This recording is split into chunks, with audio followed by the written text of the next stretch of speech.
देखो, जो आज का टॉपिक है ना, जो मुझे पढ़ाना है वो है फॉर्मल आवेश। क्या है? पहले हम उन टॉपिक्स को लिख लेते हैं जो आज हम डिस्कस करेंगे इस चैप्टर में। पहला है फॉर्मल चार्ज, जिसे हिंदी में क्या पढ़ोगे? फॉर्मल आवेश।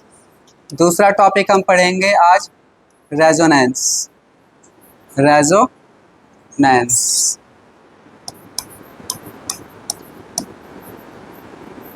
जिसको आप हिंदी में पढ़ोगे क्या? अनुनाद। ये जो टॉपिक है ना रेजोनेंस, जैसे मैंने अभी तुम लोगों को कुछ दिनों पहले एक टॉपिक बोला होगा जो बहुत ज़्यादा इम्पॉर्टेंट है और हर एक जगह काम आएगा, तो ये बताएगा। वैसे बहुत सारे टॉपिक्स बोलता हूँ, लेकिन कुछ पे मैं ज़्यादा फोकस करता हूँ ना। इलेक्ट्रोनिगेटिविटी, विद्युत ऋणात्मकता, मैंने कहा था बिल्कुल भूलना नहीं है, ठीक है? जितनी बार तुम रिवाइज कर सकते हो करो, कैसे उसका यूज़ होता है। वैसे ही जो दूसरा सबसे इम्पॉर्टेंट टॉपिक अब आएगा या आ रहा है, वो कौन सा है? अगेन आज तुम इसे पढ़ोगे, तुम ऑर्गेनिक में पढ़ोगे, फिर 12th क्लास की पूरी ऑर्गेनिक केमिस्ट्री इसी पे बेस्ड है। किस पे? अनुनाद पे। तो बढ़िया से समझना है इसे कि अनुनाद होता क्या है। बट उससे पहले हम किसकी बात करेंगे? फॉर्मल चार्ज की। देखो, फॉर्मल चार्ज को समझने से पहले तुम्हें मॉलिक्यूल के लीविस डॉट स्ट्रक्चर बनाने आने चाहिए। लीविस डॉट स्ट्रक्चर मतलब लीविस संरचना। और लीविस संरचना बहुत आसान है। क्या होता है? तुम मॉलिक्यूल बनाते हो, एक एलिमेंट होगा जिसके साथ बाकी एलिमेंट जुड़े होंगे। जैसे अभी मैंने तुम लोग को बनाने के लिए क्या दिया? अमोनिया। तो अमोनिया में नाइट्रोजन क्या है? Central atom. सेंट्रल कौन है? और उसके साथ कौन जुड़े हुए हैं? वो सराउंडिंग एटम्स हो गए। एक होता है सेंट्रल, एक सराउंडिंग। इस क्लास में अगर मैं अपने आप को सेंट्रल मान लूँ तो तुम सब क्या माने जाओगे? सराउंडिंग। ऐसे समझ लो, ठीक है? कोई एक मेन होगा, बाकी उससे अटैच होंगे। तो इन मॉलिक्यूल्स के स्ट्रक्चर को जब हम बनाते हैं ना, तो एक तरीका होता है ये वाला बनाने का। क्या? Lewis dot structure. तो इसको समझना है सबसे पहले। अब जैसे कुछ बच्चों को तो समझ में आ चुका है, जैसे मैंने अभी तुम लोगों से कहा कि तुम अमोनिया का स्ट्रक्चर बनाओ। किसका? तो बहुत सिंपल है। तुम्हें क्या करना है? देखो, एन के साथ तुम्हें 3 हाइड्रोजन दिखा देना है। सब बच्चे समझ लें। अब बार बार बच्चों की तरह तुम इलेक्ट्रॉन्स दिखा के नहीं करने वाले। अब तुम डायरेक्ट मेथड देखो। पीछे तक नहीं दिख रहा है क्या? ठीक है। नाइट, अब सबसे पहले तुम्हारे दिमाग में आना चाहिए कि जो सेंट्रल एलिमेंट है नाइट्रोजन, उसके आउटर मोस्ट शेल में कितने इलेक्ट्रॉन्स होते हैं?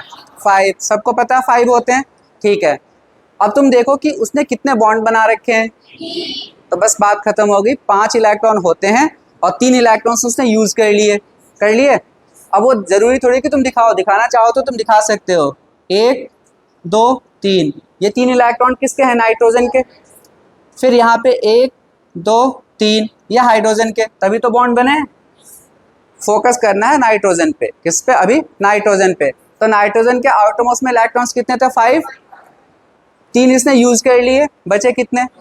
बस आप उसे ये 2 इलेक्ट्रॉन्स दिखा दो, बस बात खत्म। ये होता है लीविस डॉट संरचना। आसान है या नहीं है? तुम्हें, चलो अभी रफ करता हूँ थोड़ा सा। तुम्हें वाटर का स्ट्रक्चर बनाना है। किसका? वाटर का। अब देखो, तुम में से बहुत सारे बच्चे कह सकते हैं कि सर हमें तो नहीं पता कि नाइट्रोजन के साथ 3 हाइड्रोजन हम ऐसे दिखाएंगे। तुम में से बहुत सारे बच्चे चाहें तो इसे ऐसे दिखा सकते हैं, H H और H, और यहाँ पे क्या दिखा सकते हैं? अब तक के लिए, जब तक तुम लोगों ने हाइब्रिडाइजेशन नहीं पढ़ा है, आगे का टॉपिक क्या आने वाला है? हाइब्रिडाइजेशन, जिसे आप हिंदी में पढ़ोगे संकरण। ध्यान से समझो मैं क्या बताना चाहता हूँ कि जब तक तुमने ये टॉपिक नहीं पढ़ा है, हाइब्रिडाइजेशन, जिसको हम हिंदी में क्या पढ़ते हैं? तीसरा, ये सबसे इंपॉर्टेंट टॉपिक होगा इस पूरी बुक का, कह रहा हूँ मैं, ठीक है? कौन सा? संकरण या हाइब्रिडाइजेशन। तो जब तक बच्चों ने इसे नहीं पढ़ाया है, मैंने तुम्हें इसे नहीं पढ़ाया है, तब तक ना तुम ये स्ट्रक्चर कैसे भी बना के दिखा सकते हो। कैसे का मतलब? तुम्हें सिर्फ नाइट्रोजन लिखना है और उसके साथ 3 हाइड्रोजन दिखा देना है। तो अगर किसी बच्चे ने ऐसे बना दिया तो ये तो बिल्कुल ही करेक्ट है। अगर किसी बच्चे ने इस तरीके से बना दिया तो अभी के लिए वो भी क्या है? करेक्ट है। तब तक जब तक मैं तुम्हें ये नहीं पढ़ा रहा हूँ। ऐसे ही मान लो मैं तुमसे कहता हूँ कि तुम वाटर का स्ट्रक्चर बनाओ। किसका? तो तुम्हें वाटर का फॉर्मूला पता है ना? H2O। तो इतना तो कंफर्म है कि यहाँ पे सेंट्रल एटम कौन है? ऑक्सीजन। तुम खुद देखो, जो कम होता है एक के साथ दो जुड़ेंगे तो एक वाला ही तो सेंट्रल होगा। तो H2O में तुम भले ही बोलते H पहले हो, लेकिन सेंट्रल एटम ऑक्सीजन ही होता है। कौन होता है? तो तुम अगर H2O का स्ट्रक्चर बनाओगे तो तुम एक तो ऐसे बना सकते हो, जो कि तुम बनाओगे ही नहीं, अगर तुम्हें नहीं याद है तो तुम ऐसे बनाओगे। बना सकता है ना कोई? कोई ऐसे भी बना सकता है। तो अभी के लिए जैसे मैं कह रहा हूँ कि तुम कुछ भी बना दो, मुझे सिर्फ इससे मतलब है कि तुम ऑक्सीजन के साथ दो हाइड्रोजन बना दो, ठीक है? तो ये स्ट्रक्चर तुम्हारा सही माना जाएगा। अगेन कब तक सही माना जाएगा? जब तक तुम ये नहीं पढ़ रहे हो। जैसे ये टॉपिक मैं पढ़ा दूंगा और अगर तुमने ऐसा कुछ स्ट्रक्चर बना दिया उल्टा सीधा, तो फिर पिटोगे, ठीक है? तो अभी हमारा फोकस सिर्फ किस पे है? लीविस संरचना पे। तो अगेन अब मैं अगर तुमसे इसमें पूछूं कि सबके इलेक्ट्रॉन्स दिखाओ, तो दिखा सकते हो। कैसे? ऑक्सीजन तुम्हारा सेंट्रल एटम है। ऑक्सीजन के आउटर मोस्ट शेल में कितने इलेक्ट्रॉन्स होते हैं? 6। बढ़िया। कितने बॉन्ड बना रखे हैं इसने? बचे कितने इलेक्ट्रॉन? बस बात खत्म। 1 2 3 4। तो ये हो गया H2O का लीविस स्ट्रक्चर। समझ में आ रहा है सबके? चलो और कुछ एग्जांपल्स देखते हैं, क्योंकि जो मुझे तुम्हें टॉपिक समझाना है फॉर्मल चार्ज, इसमें इनकी जरूरत पड़ेगी। ऐसे ही एक स्ट्रक्चर है तुम्हारा कार्बन डाइऑक्साइड का। कार्बन, अब मैं तुमसे कहता हूँ कि कार्बन डाइऑक्साइड का स्ट्रक्चर समझाओ। यहाँ पे थोड़ी दिक्कत आ सकती है तुम लोगों को। क्या दिक्कत आ सकती है? देखो, तुम्हें यहाँ पे पता है कि सेंट्रल एटम कौन है? बढ़िया, कार्बन है, क्योंकि उसी के साथ दो ऑक्सीजन है। तो फिर से कुछ बच्चे ऐसे बना, अब कुछ बच्चे ऐसे बना के दिखा सकते हैं। तो सबसे पहले तुम्हारे दिमाग में आना चाहिए कि ऑक्सीजन जो होता है ना, ज़्यादातर वो डबल बॉन्ड बनाता है। चलो तुम्हें ये भी नहीं पता, कुछ बच्चे इस तरीके से बना के छोड़ देंगे और उन्हें लगेगा अभी कि ये कार्बन डाइऑक्साइड का सही संरचना है। लेकिन अब तुम कुछ टॉपिक्स 10th क्लास के याद करो। कार्बन कितने बॉन्ड बनाता है? 4। ये तो याद होगा सबको। बस उसी का इस्तेमाल करके तुम इसको सही कर सकते हो। अभी कार्बन ने कितने बॉन्ड बना रखे हैं?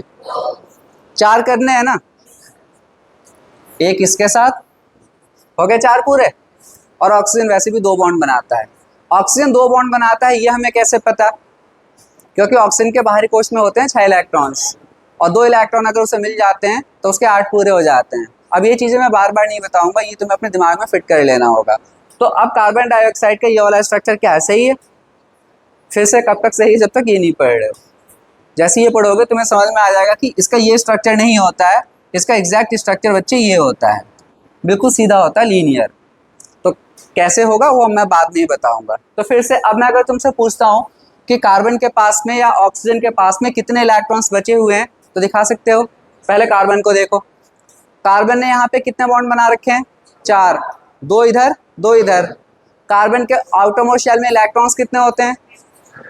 अरे 4। एटॉमिक नंबर 6 होता है। पहले शेल में 2 इलेक्ट्रॉन्स, दूसरे में तो 4 तो इसने यूज कर लिए ना, कर लिए। तो क्या बचे हैं इस पे भी इलेक्ट्रॉन्स?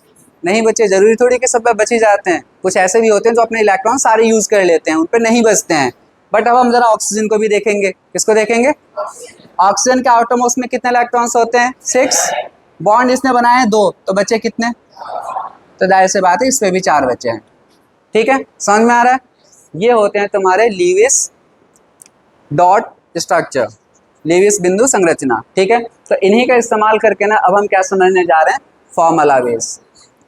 ये सब तुम आराम से बना सकते हो, ये कोई बहुत टफ स्ट्रक्चर्स नहीं समझाया है मैंने। तो मेन जो टॉपिक है हमारा, हम उस पर आते हैं अब। और इसका फॉर्मल चार्ज का 1 न्यूमेरिकल या 2 न्यूमेरिकल 3 या 5 नंबर में जरूर आएगा।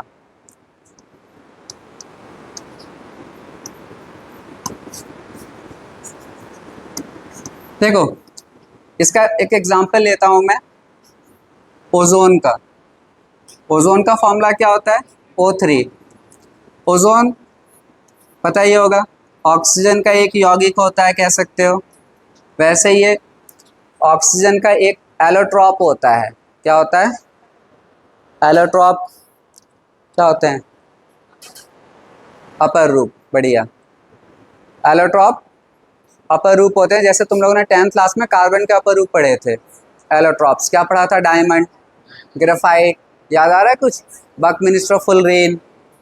तो वो अपर रूप थे। मतलब जब कोई एलिमेंट, जब कोई भी तत्व एक से ज़्यादा या एक से अधिक भौतिक अवस्थाओं में पाया जाता है, एक से अधिक भौतिक अवस्थाओं में। जैसे कोयला है, कोयला कार्बन से बना है, उसकी भौतिक अवस्था तुम देखो क्या है। डायमंड, हीरा, वो भी किससे बना है, उसकी भौतिक अवस्था देखो क्या दोनों की समान होती है। एक इतना ज़्यादा हार्ड, दूसरा उतना हार्ड तो नहीं है। एक इतना कीमती, चलो कीमती होना कोई भौतिक अवस्था नहीं है। तो ऐसे ही ओजोन किसका एलोट्रॉप होता है, किसका अपर रूप होता है, ऑक्सीजन का। ये क्वेश्चन एसएससी के एग्ज़ाम में, पैट के एग्ज़ाम में, ठीक है, यूपी पीसीएस के एग्ज़ाम में तक पूछा गया है। क्या क्वेश्चन आता है, क्वेश्चन ये आता है कि ओजोन जो होता है ये ऑक्सीजन का अपर रूप होता है, आइसोटोप होता है, या दो और एग्जाम्पल होते हैं। तो आंसर क्या है, अपर रूप या एलोट्रॉप। ठीक है, अब यहाँ मैं इस वाले एग्जाम्पल से तुम्हें क्या निकालने समझाने जा रहा हूँ, फॉर्मल चार्ज। ठीक है, क्या एग्जाम्पल ले लिया हमने ओजोन का। अब देखो एग्जाम में अगर मैं खाली ये दे देता हूँ कि ओजोन में जो ऑक्सीजन है, ओजोन में 3 ऑक्सीजन है, कितने, सबका फॉर्मल चार्ज एक एक करके निकालो, सबका फॉर्मल चार्ज निकालो। तो सबसे पहली दिक्कत तुम्हारे सामने क्या आएगी, तुम्हें इसका शायद स्ट्रक्चर ना पता हो। अगर मान लो ये मैं तुम्हें बना के नहीं देता, सिर्फ ओजोन दे देता, फॉर्मूला लिख के दे देता और तुमसे कहता है कि हर एक ऑक्सीजन का तुम फॉर्मल चार्ज निकालो, तो तुम फॉर्मल चार्ज निकालने का फॉर्मूला तो चलो मैं समझाऊंगा, बट अगर तुम्हें इसकी संरचना ही नहीं पता हो तो तुम नहीं कर पाओगे। तो सबसे पहले तुम्हें इसकी क्या पता होनी चाहिए, ओजोन की संरचना तुम थोड़ा सा याद कर लो। ठीक है, इसका कोई तरीका नहीं है। देखा गया है कि ओजोन का इस तरीके से वी शेप होता है और एक तरफ ऑक्सीजन ऑक्सीजन के बीच में डबल बॉन्ड होता है और एक तरफ सिंगल बॉन्ड। इतना तुम याद कर सकते हो। ठीक है, ये बहुत बड़ी चीज़ नहीं है। इसके बाद की चीज़ तुम खुद बताओगे मुझे, क्या हर एक ऑक्सीजन पे कितने कितने इलेक्ट्रॉन्स बचे हुए हैं वो तुम बताओ मुझे। अब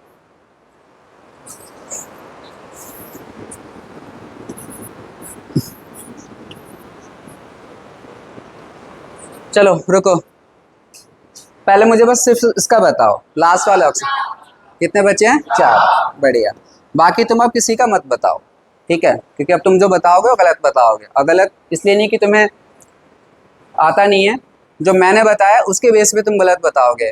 चलो फिर भी कोशिश करो। इस ऑक्सीजन के पास में कितने इलेक्ट्रॉन्स हैं, कौन बताएगा, 3 है ना, 1 2 3। क्योंकि जो तरीका मैंने तुम लोगों को बताया तुम वही इस्तेमाल कर रहे हो कि सर 2 ऑक्सीजन हमने यहाँ पे इस्तेमाल कर लिया, 1 यहाँ पे कर लिया, तो 3 ही तो बचे। लेकिन अब जरा ध्यान से समझो बात को, जब तुम्हें ऑक्सीजन कहीं पर भी सिंगल बॉन्ड बनाता हुआ दिख जाए, कैसा बॉन्ड, तो याद रखना कि वो जो सिंगल बॉन्ड जा रहा है ना, उसमें दोनों के दोनों इलेक्ट्रॉन्स इसके हैं।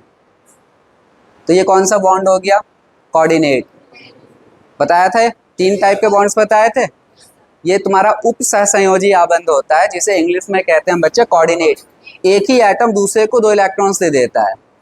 तो देखो अब ऐसा क्यों हुआ ये भी हम समझते हैं। चलो तुम लोगों ने जो बोला था पहले हम उस वाले बात को देखते हैं। तुमने क्या कहा कि इसमें 1 इलेक्ट्रॉन इस ऑक्सीजन का है, तो जाहिर सी बात है 1 इलेक्ट्रॉन इस ऑक्सीजन का होगा। तो इसके पास में कितने बचे, 5 6 7, तो इसके कितने पूरे हो पाए, 7 ही तो हो पाए ना। 7 होना तो सही नहीं है, 8 होने चाहिए पूरे। तो 8 इलेक्ट्रॉन तो इसके पूरे नहीं हो पा रहे हैं अगर एक एक इलेक्ट्रॉन की शेयरिंग हो रही है। तो इसको स्टेबल करने का तरीका ये होता है कि ये ऑक्सीजन अपने दोनों इलेक्ट्रॉन्स को दे देता है, दे नहीं देता है सॉरी, साझेदारी कर लेता है। ठीक है, तो मैं समझा ये रहा हूँ कि इधर जो तुम सिंगल वाला बॉन्ड देख रहे हो ना, ये वाला, इसमें दोनों इलेक्ट्रॉन्स इसके हैं। तो अब इस पे कितने इलेक्ट्रॉन्स बचे, 2। ठीक है, कितने बचे, बढ़िया। इस पे कितने बचे, 6। भाई इसने तो कोई इस्तेमाल ही नहीं किया, इससे तो सिर्फ मिले हैं ना। तो सबसे पहला काम तुम लोगों का यही होता है, फॉर्मल चार्ज जब निकालने लगोगे तो सबसे पहले तुम्हें एक स्ट्रक्चर बनाना होगा, संरचना बनानी होगी और हर एक एटम पे इलेक्ट्रॉन्स दिखा देने होंगे लीविस स्ट्रक्चर के। अगर तुम ये सही कर लोगे, ये वाला पहला वाला काम, तो फॉर्मल चार्ज तुम्हारा कभी गलत नहीं आएगा, ये गारंटी है। लेकिन अगर ये तुमने गलत कर दिया तो फॉर्मल चार्ज तो गलत ही आएगा। तो चलो अब हम एक एक करके सबका फॉर्मल चार्ज निकालते हैं। फॉर्मल चार्ज का देखो फॉर्मूला, अगर किसी को समझ में नहीं आया तो पूछ लेना मुझसे। फॉर्मल चार्ज एफसी का मतलब क्या हुआ, फॉर्मल चार्ज। सबसे पहले होता है बच्चे इसमें valence electron VE minus non bonding electrons minus half into bonding electron. अब सब मैंने शॉर्ट में लिखा है तो मैं पहले यही चीज़ तुम लोग को समझा देता हूँ। एफसी का मतलब फॉर्मल चार्ज भी समझ लेते हैं पहले होता है क्या है। देखो अभी तुम इस मॉलिक्यूल को पूरे को देखोगे और मैं तुमसे पूछूं कि बताओ इस ऑक्सीजन पे कितना चार्ज है, तो तुम्हें कोई चार्ज दिखाई नहीं देगा। दिख रहा है क्या, कोई प्लस या माइनस का चार्ज दिख रहा है, इलेक्ट्रॉन्स दिख रहे हैं, चार्ज तो नहीं दिख रहा प्लस माइनस का। तो तुम कहोगे सर इस पर भी कोई चार्ज नहीं है, इस पर भी कोई चार्ज नहीं है, इस पर भी कोई चार्ज नहीं है, लेकिन हर एक एलिमेंट पे कुछ ना कुछ चार्ज, ठीक है। तो किसी मॉलिक्यूल में, किसी भी अणु में या किसी भी यौगिक में जो अलग अलग परमाणु उपस्थित होते हैं किसी तत्व के, उन पे जो वास्तविक चार्ज होता है, जो एक्चुअल चार्ज होता है, जो एक्चुअल, उसे हम क्या कहते हैं? फॉर्मल चार्ज की ना जो डेफिनेशन है बहुत ही अजीब सी है, ठीक है। अजीब सी इन द सेंस, इसको मैं डिफाइन समझा सकता हूँ, लिखोगे तो कोई बहुत पर्टिकुलर डेफिनेशन नहीं आएगी। तो इसीलिए हमेशा एग्जाम में फॉर्मल चार्ज कैलकुलेट करने के लिए आता है। क्या करने के लिए आता है? याद करने के लिए आएगा। एक मॉलिक्यूल दे देंगे और तुमसे कहेंगे कि फॉर्मल चार्ज कैलकुलेट करो, बट अपने लैंग्वेज में अपने लिए समझ सकते हो कि एक यौगिक के अंदर जो अलग अलग परमाणु उपस्थित हैं किसी तत्व के, उन पे जो एक्चुअल चार्ज होता है, वास्तविक आवेश जो होता है, वही क्या कहलाता है, जिसको निकालने का ये फॉर्मूला है। अब इस फॉर्मूले को सही से समझेंगे हर कोई। एफसी का मतलब VE, V for valence, E for electron. Valence मतलब बाहरी कोश के इलेक्ट्रॉन, वैलेंस इलेक्ट्रॉन का मतलब बाहरी कोश के इलेक्ट्रॉन। जैसे ऑक्सीजन के बाहरी कोश में 6, कार्बन के 4, नाइट्रोजन का 5। ये वाला पॉइंट सबको क्लियर हो गया? माइनस का साइन रहता है फॉर्मूले में, NBE। N का मतलब है नॉन, B का मतलब बॉन्डिंग, E का मतलब इलेक्ट्रॉन। अब जरा वर्ड से मतलब समझते हैं। नॉन का मतलब नहीं, बॉन्डिंग जो बॉन्ड बना रहे हैं, कौन? इलेक्ट्रॉन। मतलब वो इलेक्ट्रॉन जो बॉन्ड नहीं बना रहे, बॉन्ड नहीं बना रहे तो खाली पड़े होंगे, वो वही इलेक्ट्रॉन जो तुम डॉट से दिखाते हो। जो डॉट से इलेक्ट्रॉन तुम दिखाते हो जो बच जाते हैं, उनको ही हम क्या बोलते हैं यहाँ पे? Non bonding electron. सबको क्लियर हो गया? माइनस हाफ ये फॉर्मूले में है। अब आ गए BE, बॉन्डिंग इलेक्ट्रॉन, मतलब वो इलेक्ट्रॉन जिन्होंने बॉन्ड्स बना लिए हैं, ठीक है। इसमें और इसमें शायद तुम्हें ज़्यादा दिक्कत ना हो, लेकिन इसमें कई बार बच्चों को दिक्कत आ जाती है, किसमें? बॉन्डिंग इलेक्ट्रॉन में। तो इसको कैलकुलेट करने का एक तरीका बता रहा हूँ। जिस भी एलिमेंट के तुम्हें बॉन्डिंग इलेक्ट्रॉन्स लिखने हैं, तुम ये देखो कि उसने बॉन्ड कितने बनाए हैं। बॉन्ड अगर ऑक्सीजन ने मान लो कहीं पे 3 बॉन्ड बना रखे हैं, 2 इधर 1 इधर, तो कितने बॉन्ड बनाए? एक बॉन्ड में इलेक्ट्रॉन्स कितने होते हैं? तो 3 बॉन्ड में इलेक्ट्रॉन्स, तो बॉन्डिंग इलेक्ट्रॉन 6 हो गए। तो तुम्हें क्या करना है? तुम्हें बॉन्ड देखने हैं बस, और जितने बॉन्ड हैं उसको डबल कर दो, क्योंकि एक बॉन्ड में हमेशा इलेक्ट्रॉन्स कितने होते हैं?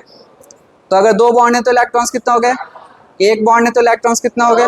4 बॉन्ड हैं तो, समझ में आ गया? अब तुम देखो एक एक करके हम सबका फॉर्मल चार्ज कैलकुलेट करने जा रहे हैं। तो सबसे पहले हम फॉर्मल चार्ज कैलकुलेट करते हैं इस वाले ऑक्सीजन का। नंबरिंग दे दो इसको 1, इस ऑक्सीजन को 2, इसको। तो इसका तुम निकालोगे तो ऐसे लिखोगे फॉर्मल चार्ज, ठीक है, और चाहो तो ब्रैकेट में O1 लिख लेना, ताकि पता रहे कि हम फर्स्ट वाले ऑक्सीजन का निकाल रहे हैं। अदरवाइज इसका कोई मतलब मत निकाल लेना, मैं बाद में लिखूंगा O2, तो कहीं तुम O2 को गैस मान लो। O2 क्या समझ में आ रहा है? सेकंड वाला ऑक्सीजन। चलो सबसे पहले ऑक्सीजन का निकाल रहे हो तुम, तो ऑक्सीजन के वैलेंस में बताओ कितने इलेक्ट्रॉन्स हैं? अरे वो बदल थोड़ी जाएंगे, फॉर्मूला लिखने से क्या इलेक्ट्रॉन्स बदल जाएंगे? ऑक्सीजन के वैलेंस में कितने इलेक्ट्रॉन्स होते हैं? 6, तो 6 ही रहेंगे, उसमें क्या सोचना, ठीक है। माइनस लग गया, माइनस साइन। बात अब किसकी होती है? नॉन बॉन्डिंग इलेक्ट्रॉन्स की। वो तुम देख सकते हो कितने बचे हुए हैं, बढ़िया, माइनस का, फिर माइनस का साइन है, हाफ है, इनटू कितने लिखूं? यही तो समझा रहा था ना, तुम बॉन्ड गिन लो ना, कितने बॉन्ड बने हुए हैं? 2 ही तो बॉन्ड है इसके, सिर्फ इस वाली को देखो, तो 2 बॉन्ड है तो इलेक्ट्रॉन्स कितने हो गए? सबको समझ में आ रहा है? अब काट लो, 2 से 4 कट गया 2 बार में, 2 एकम 2, ये माइनस का 4, माइनस का 2 तो माइनस का 6, ये माइनस का 6 हो जाएगा ना पूरा, और ये प्लस का 6, तो कितना आंसर आ गया? तो इसका मतलब यहाँ इस ऑक्सीजन पे जो फॉर्मल चार्ज है वो कितना है? 0, ठीक है। कितना है? ये समझ में आया सबके? अब ऐसा करते हैं दूसरे वाले का, इसका भी निकाल के दिखा देता हूँ तुम लोगों को। तो यहीं पे लिख देता हूँ, किसका निकाल रहा हूँ मैं? फॉर्मल चार्ज कौन सा ऑक्सीजन का? सेकंड ऐसे लिख देता हूँ, 2 लिखूंगा तो तुम उसे गैस मान लोगे। फिर से वैलेंस इलेक्ट्रॉन इस पे कितने हैं? इतना सोचते हो। नॉन बॉन्डिंग इलेक्ट्रॉन्स कितने हैं? 2 ही तो ना बचे हुए, बढ़िया, माइनस हाफ। अब बॉन्डिंग इलेक्ट्रॉन्स कितने हैं Be 6। देखा, मैं कह रहा था इसी में कंफ्यूजन होगा। तुम इस ऑक्सीजन को देखो ना, किसने कितने बॉन्ड बना रखे हैं, 2 इधर 1 इधर, तो कुल कितने बॉन्ड हो गए टोटल 3। अरे बॉन्ड कितने हुए, तो इलेक्ट्रॉन 6 हो गए। तो यहाँ पे क्या लिखोगे, अब इसे काट दो, कितना आ गया। तो अब तुम इसे सॉल्व करोगे तो तुम देखो ये 6 रहेगा, माइनस का 2 और माइनस का 3 माइनस का 5, तो कितना आंसर आया, आ गया प्लस का 1। तो मैं लिखूंगा कि इसके ऊपर प्लस चार्ज कितना है, प्लस का 1, ऐसे लिखा दो। समझ में आ गया सबके, बढ़िया। अगर आ गया तो इसका निकालो अपने आप, थर्ड वाले का।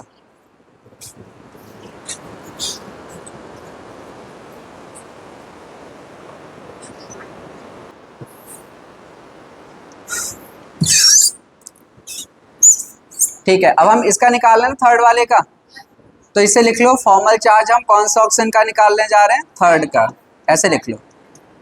चलो बच्चे खड़े हो जाओ आप। देखो खड़ा इसलिए नहीं कर रहा हूँ कि मुझे डांटना, पीछे जिनको समझ में नहीं आया। हाँ, Ve का मतलब बताओ क्या होता है, वैलेंस। वैलेंस इलेक्ट्रॉन मतलब जो बाहरी कोश में इलेक्ट्रॉन्स होते हैं। तो ऑक्सीजन के आउटरमोस्ट शेल की बात हो रही है, कितने इलेक्ट्रॉन्स होते हैं, 6 लिख देते हैं। फिर यहाँ पे 6, इसकी जगह क्या लिख दिया, 6। आगे आ जाओ, कोई नहीं बोलेगा, सिर्फ तुम ही बताओगे। नहीं, अब तुम बैठो थोड़ी देर। दूसरे जिनके समझ में नहीं आया था कौन था, एक बच्चा, खड़े हो जाओ जल्दी से।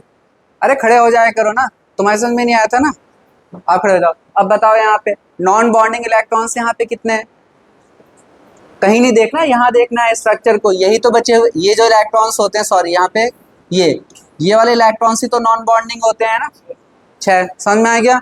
तो फिर से मैंने क्या लिख देना है यहाँ पे, अब तुम ही बताओगे फिर से, -12 बॉन्डिंग इलेक्ट्रॉन्स। Be का मतलब बॉन्डिंग। क्या बताया था कि जिसके तुम फॉर्मल चार्ज इसका निकाल रहे हो ना, तो ये देखो किसने कितने बॉन्ड बना रखे हैं, और एक बॉन्ड में इलेक्ट्रॉन्स 2, डबल कर देते हैं बस हम, तो इलेक्ट्रॉन्स कितने हो गए। बैठो, ठीक है। अब हम सॉल्व कर लें इसे। 2 से 2 कट गया एक बार में, 6 से 6 कट गया, लेकिन ये माइनस का 1 तो बच गया, तो ये आ गया तुम्हारा -1 चार्ज। अब पूरे इस पे कंपाउंड वगैरह चार्ज देखो तुम, इस पे कितना फॉर्मल चार्ज आया था, कितना आया था, इस पे कितना आया था, +1, और इस पे तो ओवरऑल कैंसिल होके 0 होता है। ये पूरा का पूरा मॉलिक्यूल न्यूट्रल होता है, लेकिन एलिमेंट पे चार्ज दिखा नहीं दिखा तुम्हें, एक पे प्लस एक पे -1, तो ये होता है कुल मिला के फॉर्मल चार्ज। चलो और कुछ एग्जांपल्स करते हैं और क्लियर होगा। आप किसका फॉर्मल चार्ज निकालें,